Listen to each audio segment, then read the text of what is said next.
Okay, so we have a real quick video for you today. So this was what the template's going to look like. I actually have updated the template for you guys, so it'll be a two-panel. But this is the project we're working on. I just wanted to cover a few points that you may not be familiar with that will come in handy for brochures and ads like this. So first is text box. Some of you may know this. So at points, you may need to just go to a client's website and grab information off of it. You can also do this out of Word documents for this sort of project that we're working on now. You never know, a lot of information is stored on customers' websites and they will just send you to the sites. Alright, so we're going to grab their little catchphrase, and then instead of clicking, I'm actually clicking dragging to create a box, so that way I know that everything's going to be packed within that area. Alright, now we're going to use the character thing. So you can click at the bottom and make everything caps. Just a really quick handy button if you're like, oh, I want those in caps. So we're going to take off the safety lines so we can kind of see what's going on. Now we know everything will fit within this box. Then you can go to paragraph and you can change the alignment.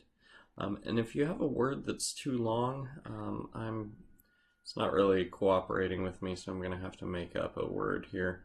You can see that it hyphenates. If you don't want hyphenated words, you can turn that on and off. Again, we're in the paragraph box, so that gives you that option. With a lot of my medical clients, I find it's relevant.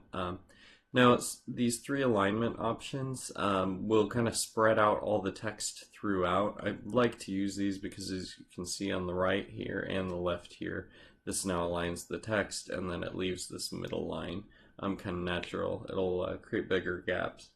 Alright, now we're jumping to maps. So creating maps for a client is going to be pretty common. Most clients, if you just grab a screenshot of that, it's going to look like garbage on a printout.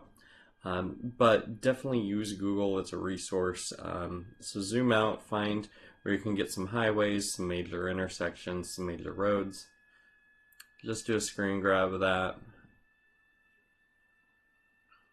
Go to a different area of the map or area of your document. You don't want to confuse it up. Then lock that layer, create a new layer. Go ahead and grab the pen tool. I like to pick an off color so I can see what's going on. And then just start laying in those roads. You don't need every tiny road. Typically I'll just grab the major intersections and a highway.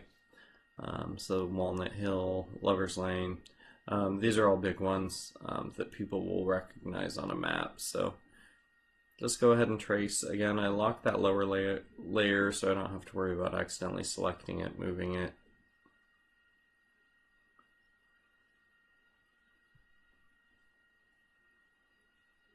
Alright.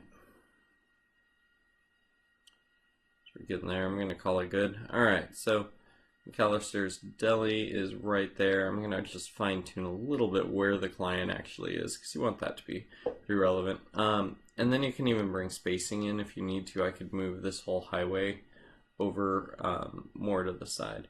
So what I'm doing now is adding text. So I just duplicated this line and then went to the text tool, moved it sideways and clicked on the line. Now you can use these little slider bars to move it up and down the line. I duplicated it because as soon as you start typing text on it, it makes it go away. So moving it away from it, and then if you pick near the middle, struggling. Sometimes these bars are a pain to grab. If you click that little middle bar, you can flip it to the other side, and then adjust it. So you can do that with all the different curves and stuff to keep your text along the curves. And then with straight lines, you can just use your straight lines.